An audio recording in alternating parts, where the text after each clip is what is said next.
Three, two, one, go! Hey everybody, welcome back to Kids Network Studios. I'm Amy Coon, aka 1028. My hair's a bit of a mess, but it's Sunday! Sunday! And today we're talking about Crash Bandicoot 3 Warped. Alright, let's get right into it. As per usual, the first cutscene catches my eye. Remember when we blew up that space station in Crash Bandicoot 2 Cortex Strikes Back? Good times. Good times. Anyway, this chunk of space station falls to the earth, crashes into this temple, releasing an evil monster. Well, it's not a monster, but he's definitely evil. His name's Uka Uka, Aku Aku's evil twin brother. This can't be good. Turns out that he was giving Cortex the orders to create the mutants in the first place. And now that he's free, he wants revenge and has called in an old friend, the Master of Time and Trophy. Now the two have gone into time, gathering crystals scattered throughout time to stop Crash once and for all. It's up to Crash to save the day, along with his sister Coco. So it's a basic, gotta save the world thing through time. You wanna time travel? Time travel? Now, normally I like the idea of time traveling. I mean, I'm a big Back to the Future fan. But with Crash, it's a whole lot different, because he's going from ancient Egypt to ancient Rome to the prehistoric times, even into the future. Hopefully he doesn't erase himself out of existence. Wink, wink, nudge, nudge. But Uka Uka tells Cortex, and this time the great Uka Uka will make sure you do it right. So, it's up to our heroes to save the day. Now, this game was fantastic with level designs and themes, but I have to say most of the levels later on, like the future levels, were really hard. Oh, excuse me. There were a lot of things that I disliked about the game, though, and I'll get into that right now. Number one, the gems. Yeah, I know I already talked about this in a previous video, but it's more so now with this one, too. In order to get 100%, you need to collect all the gems. That means box gems and any special gems that are in these levels. And for the first time, which is coming to my second point, you have time trial runs, which means you have to run through the entire level at a fast pace in order to get a relic.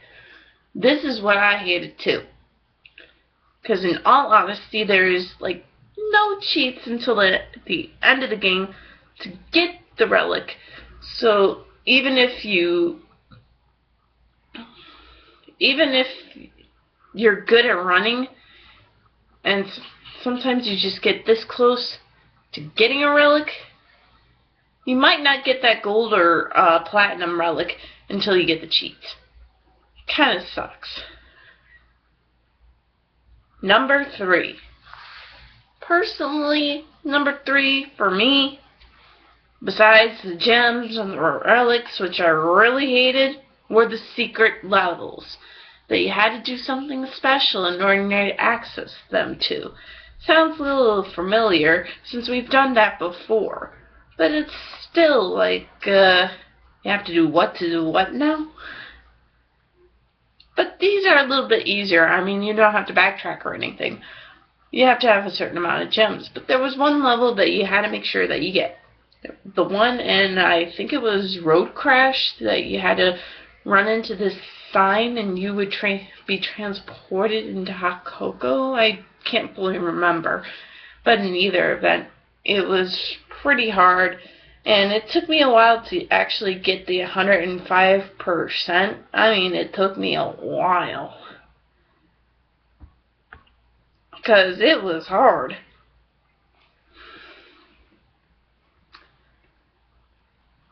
Of course, there were a lot of title references and puns, and Trophy's name is a play on entropy, which is a concept of thermodynamics.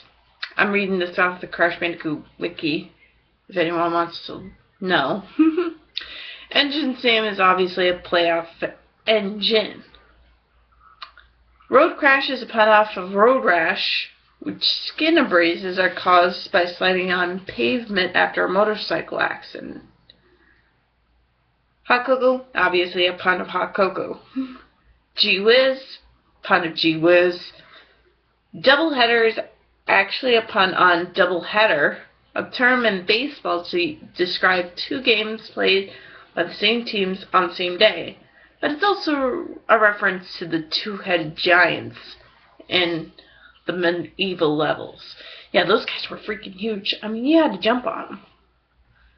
Or try to jump on them anyway, but if you didn't, they would hit you right into the camera, which was kind of like breaking the fourth wall. And I thought that was funny.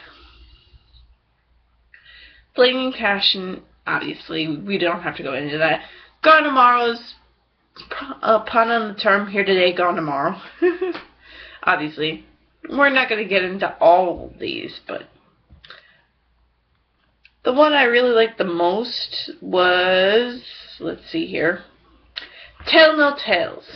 It's a reference to Dead Men Tell No Tales, which is commonly associated with pirates. Yo ho ho in a bottle of root beer. Sorry, I don't drink. All in all, I give Crash Bandicoot 3 warped. Yeah, I remember that. My personal 8 out of 10. Mainly because I had such a hard time getting all the relics and turning them into gold and platinum relics. That took me a long time. I'm not a speedrunner, so that's what really kicked my butt in the long run, was not being able to speedrun. Because I'm not used to doing it. I'm really not. I'm a Pokemon gamer, I'm a Crash Bandicoot gamer, but when it comes to speed, I suck. Kinda ironic for the next game I'm gonna get into. And the next game I'm gonna get into is obviously Crash Team Racing. I'm going in order the way I played the games, so it's not gonna be like I'm gonna cover the main series first. No, I'm not gonna do that. I'm gonna go through these games in the order I got them and defeated them. So the next video, if I can get it all ready here before I sign off, will be on Crash Team Racing. The first racing game in the Crash Bandicoot series. Alright, finally up. So I'm gonna bookmark this and talk about Crash Crash Team Racing the next time we're together, which will probably either be later on the day or Wednesday. But for now, guys, I hope you enjoyed this review of Crash Bandicoot 3 Warped. Hopefully there are no DeLoreans around that can interfere with this message. And I'll see you guys next time for Crash Team Racing. See you guys then. Oh yeah, and I really don't have to say who I am and where I'm signing off from, do I? Just wondering.